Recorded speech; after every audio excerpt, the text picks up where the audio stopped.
Jean-Louis Montagu, bonjour. Tiens, bonjour Monsieur Gadot, quelle On se bonne retrouve. surprise. Ouais, c'est ça. Il y a longtemps qu'on ne s'était pas vu, ni entendu surtout. 44 émissions. On les déjà. compte plus, je vous ai dit, il faut plus les compter parce que sinon, C'est de la folie. ça Enfin, va vous faire des cheveux blancs. La folie du patrimoine s'est emparée de la ville maintenant. C'est on ça, peut le grâce dire. à nous, à vous. Et on va parler de costumes, là. Aujourd'hui, on est habillés pour l'hiver. Maintenant, moi j'ai dit ce que j'avais à dire dans les premières émissions et maintenant je fais appel aux experts Ah ben oui, de la région et on a des gens remarquables qui viennent. la preuve. Et aujourd'hui, c'est qui donc vous Ah ben je ne sais pas, je vous laisse le soin de nous présenter ben, votre elle va se invitée. présenter Ou elle va se présenter Et elle-même. pourquoi on l'a invitée surtout. C'est ça. Bonjour. Bonjour Pascal, donc c'est Gilberte Lagarde, je suis présidente du musée du costume qui a été créé par Ginette Valprémy. Ravie de pouvoir permettre à tout le monde de visiter ce musée Qui est à qui est à Tocansentap. Ah, ben voilà. Voilà. Pas loin. C'est pas si loin que ça. Pas loin de À vélo, Ribérac. On peut y aller. 12 À vélo. km, je crois. Ah, parfait. Voilà, là, oui, Qui date de combien d'années Ce maintenant musée a été créé en 1997. Mhm. Donc par Ginette Valprémy, qui rêvait de pouvoir faire participer et faire connaître tous ces costumes qu'elle avait en réserve. Une petite explication, elle a fait partie des Chabridous, elle a créé le groupe Les Chabridous, Ah oui. et à la création de ce groupe... C'est un groupe musical ou C'était danse un groupe folklorique Il y a de tout. danse. Musique et Voilà, danse. musique et avec des danse. costumes, donc. Avec des costumes, et elle a voulu garder l'authenticité de ses costumes. Elle a fait énormément de recherches, ce qui lui a permis de faire la création du livre Musée et costumes, qui est encore en vente justement Que au l'on musée, peut se procurer chez vous. sans problème. Donc il faut aller visiter. Premièrement, on visite, et ensuite on repart avec le livre. Très bien. Voilà. Mm.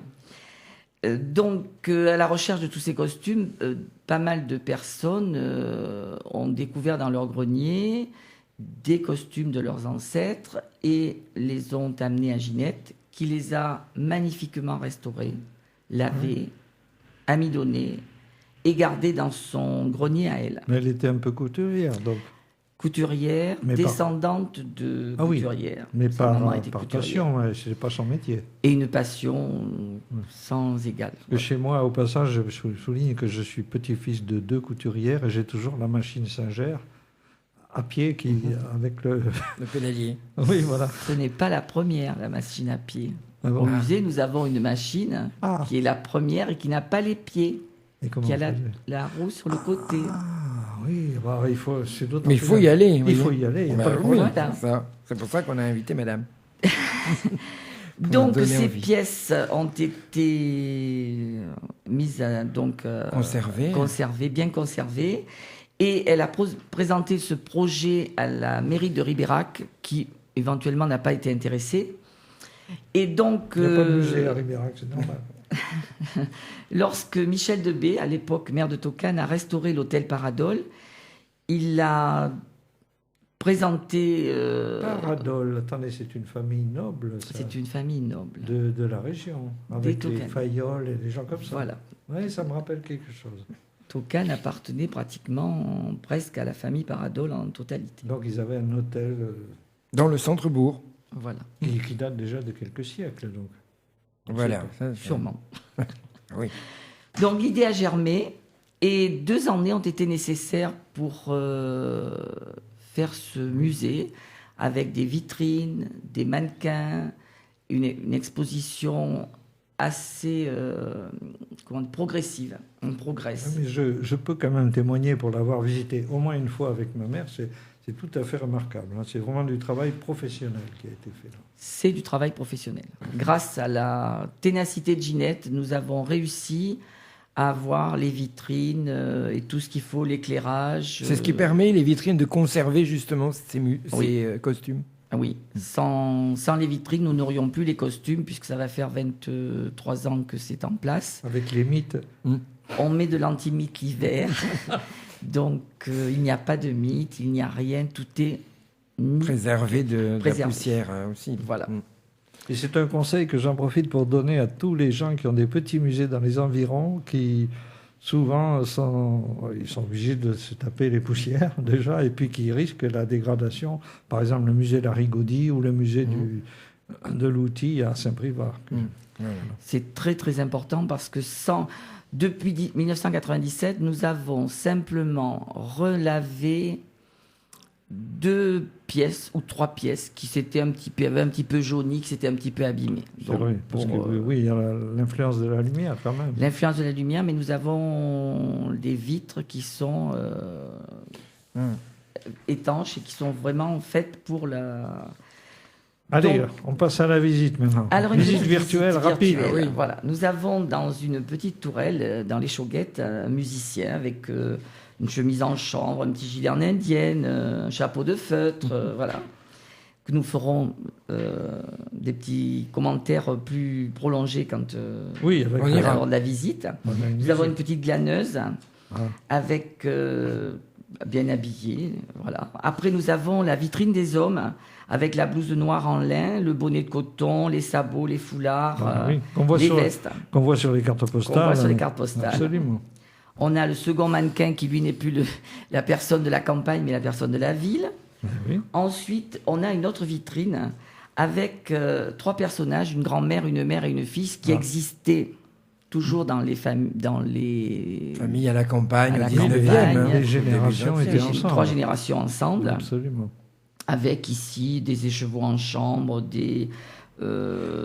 beaucoup de les souliers, tout ce qui existait à l'époque. Excusez-moi, au niveau des costumes, vous arrêtez à une certaine époque. Je veux dire, il n'y a pas les blue jeans et des choses comme ça. Eh bien non, on s'arrête vers début XXe siècle, tout à fait début XXe siècle, fin 19e, début XXe. Et ce sont des costumes typiquement périgourdins. Ce sont des costumes périgourdins, des costumes qui ont été portés. Ah oui.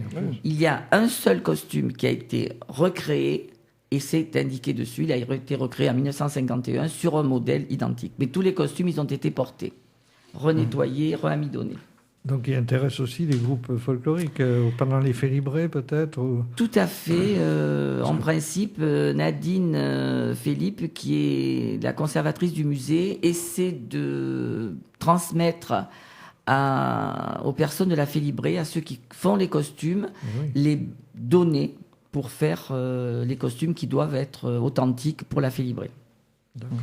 Ensuite, nous avons aussi une vitrine avec beaucoup de coiffes.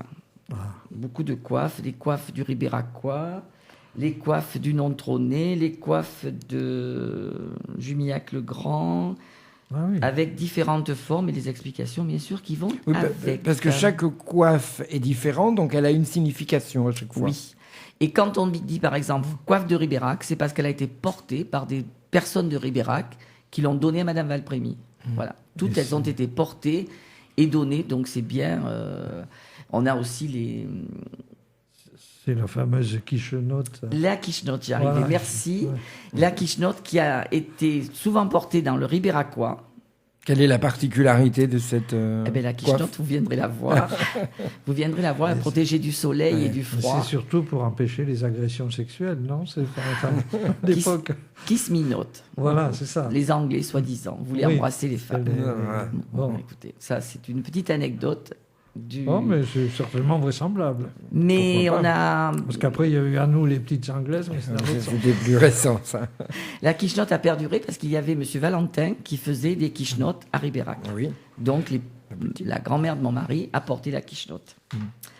Donc, ensuite, nous avons une vitrine de châles. Une vitrine de châles avec des châles brodés qui est magnifique. Voilà. Ça ne s'explique pas, il faut le voir. Tous ces châles. Mais il n'y a pas de choses quand même, de costumes de nobles avec des broderies en or, des choses comme ça quand même pas. On n'avait pas ça en Dordogne. Vous êtes dans l'habit rural, l'habit bourgeois. Porté en Dordogne. Mais de luxe, parce que je vois sur les vieilles cartes postales, c'est le dimanche. Et puis à la gare, on a des cartes postales où on a des gens habillés remarquablement. Quand ils sortaient des champs ou des usines, forcément la tenue était différente, je suppose. Élégance, oui.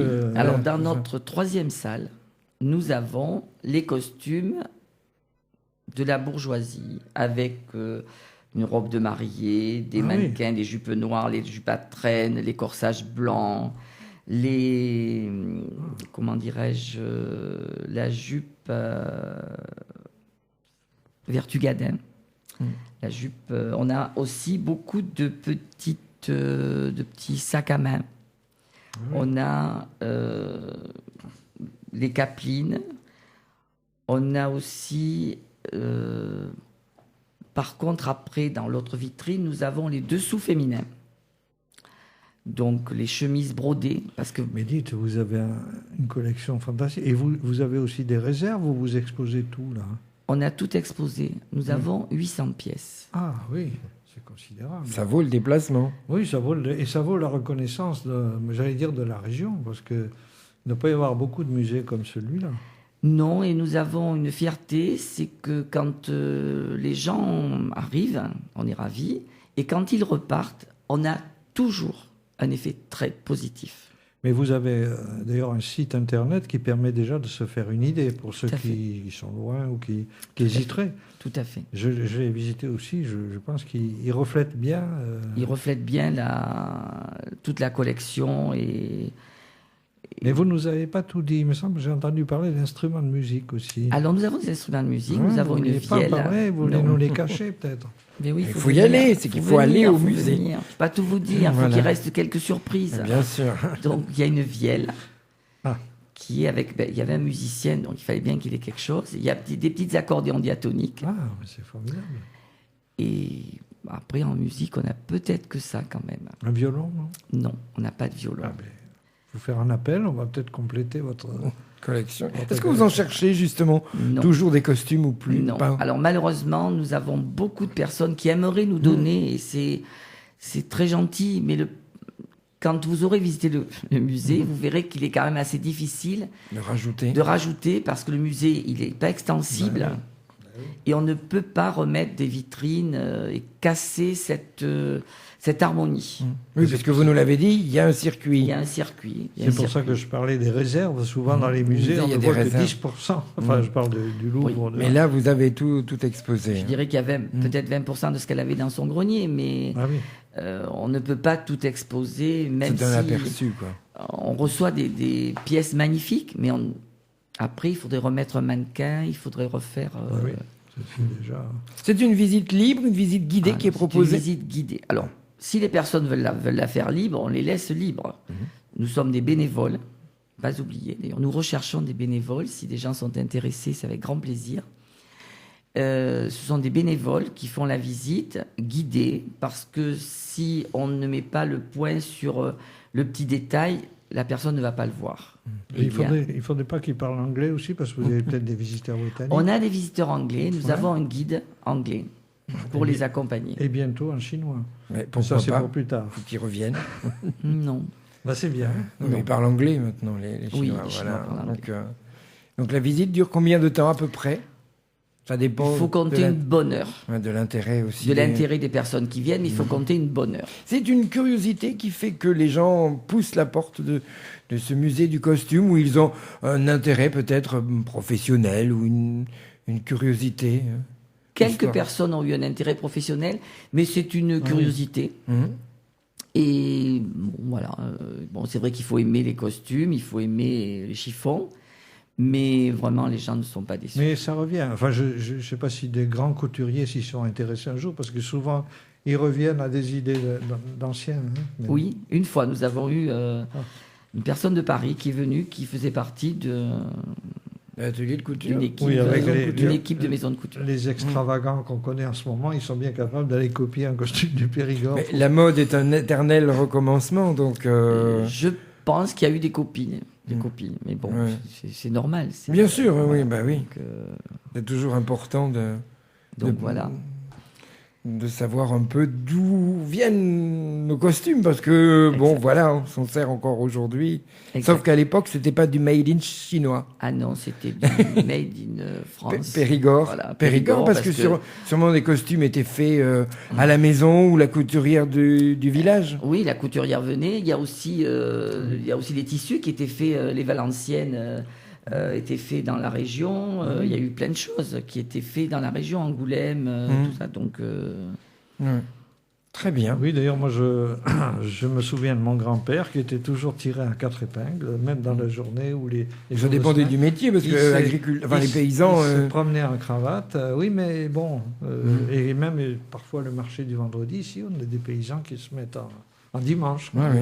Ben oui, c'est Donc ça. j'aimerais bien que ça revienne aussi. Ben écoutez, je crois qu'on Pourquoi pas? on a Tout fait à à peu fait. près le... Très bien. Merci beaucoup. Quels sont les jours d'ouverture? Alors, nous ouvrons le musée à partir cette année du 15 juin au 30 septembre. C'est ouvert tous les jours, sauf dimanche et lundi. Dimanche et lundi, nous sommes sur rendez-vous. D'accord. Oui, c'est normal. C'est normal parce que On peut comme pas nous être sommes là. des bénévoles, Bah oui, on a on un peut petit pas peu être de là mal tout le temps. on a un petit peu de mal à récupérer des bénévoles. Donc nous sommes sur rendez-vous le dimanche et le lundi. Ouais. Mais sinon, après les autres jours... Ben, les autres jours, nous sommes présents au musée de 14h30 à 18h30. Très bien. Voilà. Et un numéro de téléphone pour prendre les rendez-vous, le 06 81 29 55 28. Et on se fera un plaisir de cadrer, même en dehors des heures d'ouverture, nous arrivons pour les groupes, même pour 2-3 personnes, à faire visiter. Ou par Internet aussi, on peut éventuellement vous envoyer un message, mais vous préférez...